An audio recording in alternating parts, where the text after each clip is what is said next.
We're never sure what the weather is going to bring us here during the winter months in the Pacific Northwest.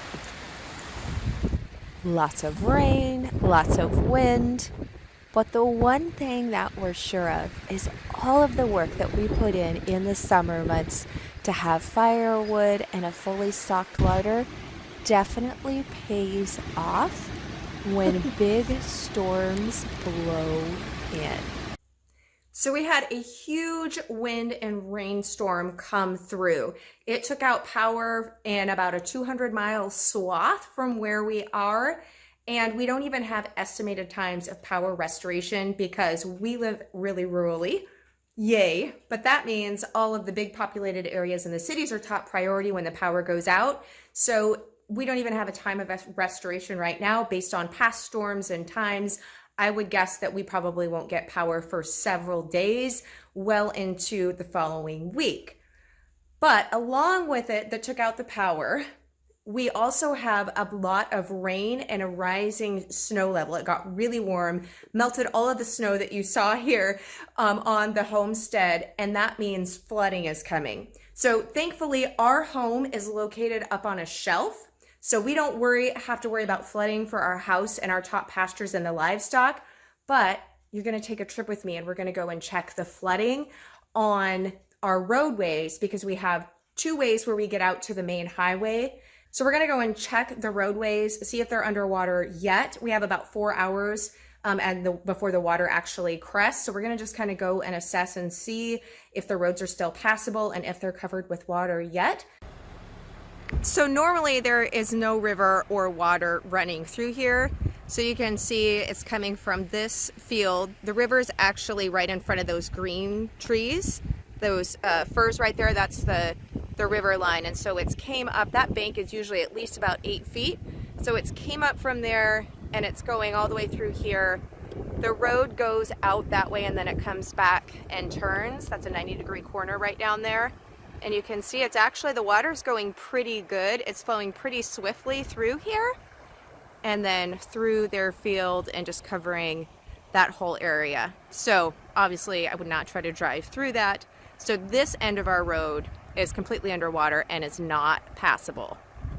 So this part usually gets covered first when we have a really big flood, but then we're lucky, we've got different roadways that we can get out. So I'm gonna drive to the other one that's on actually the main highway. This is our side road, and we're gonna see if that is passable or not.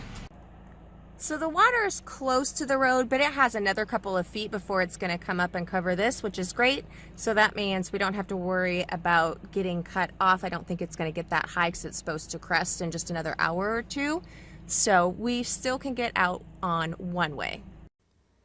There's nothing quite as cheery as a wood fire during the winter months, especially when the power is out. The pop and crackle of the flames and the warmth is unlike anything that you can get from electric or gas heat. It tends to seep straight through and warm you all the way to the bones. If I were to have one requirement for a house, it would definitely be a wood fireplace that I can also cook on top of. Even though we have our generator and we run it periodically so that we've got running water and the deep freezers don't thaw out and the food in the fridge doesn't go bad, I still use our wood stove as our heat source, and I use it to do primarily most of the cooking when our power is out. This is a low-pi stove and the bottom draft gets opened right here. So I usually run that when I need it to be hot for cooking. I've had this one all the way open, and then the top draft we keep closed so that it keeps the heat down low. And then this is the primary cooking source spot right here. This is where it gets the hottest. This will heat up, so be careful. I always use a hot pad when I'm touching that.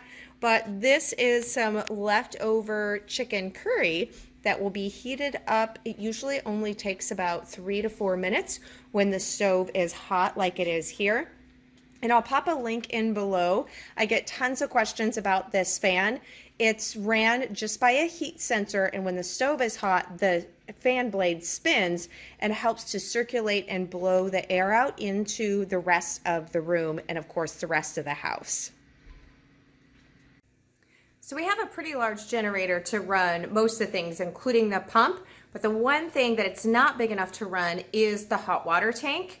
So I have got water going in the kettle and in this big pot so that we can do dishes. We've had 2 meals so far, and the dishes are starting to pile up in the sink, which drives me crazy. So we're heating up water and so that we can do the dishes, and then we can just rinse them with the cold running water. So if you've got livestock, obviously you want to make sure in any type of emergency that you've got a way to provide them with shelter, water, and food as well. The other great thing is if you do have your own chickens, then you know that you have got an egg source, provided that they're laying, that you'll be able to replenish and have food for your family. So I'm actually coming out here to check the eggs as well as to make sure that their water is topped off. You can probably hear the generator running in the background, and that means that obviously I can run my well water, so I kind of need to take advantage of it. You don't want to run it all the time. You don't want it to get too hot or overworked. So we usually will turn it on for a few hours at a time, make sure everything, all the freezers are good to go or getting cooled back down, run the water, do dishes, get caught up, and then turn it off for a while, especially when we know it's going to be for days and days that we're going to be using it, and also to help conserve the fuel. Now, another thing that you want to keep in mind too when you're being prepared and things that we do is, especially if we were to get cut off, if both parts of the roadway were to be cut off from the flood, which doesn't look like they will during this one, that also means that we're cut off for emergency services. Now, thankfully, my husband is an EMT and a firefighter, so we're pretty good that way, but you're not going to be able to run to the store and grab supplies. So we like to make sure that we've got cleaning stuff on hand, supply-wise. I make a lot of my own cleaners and soaps anyway, so that's not really something I'm buying a lot of from the store. Feminine hygiene products, you want to make sure that you've got those. And then your first aid. Now, a lot of what we use is now medicinal herbs and natural remedies, but I actually have to take thyroid medication. I have a low thyroid, so you want to make sure that you've got enough of your prescriptions on hand if you're on anything like that. And just supplies, you never know what's going to happen if you start running a fever, cough and cold, you know, all those different things that can make you feel pretty cruddy. You want to be able to have some ways to help treat them in an emergency. And if you can't get to the store, so the store shelves don't have anything, that's not the time to be learning. That's the time you've already got these items on hand and you know how to use them.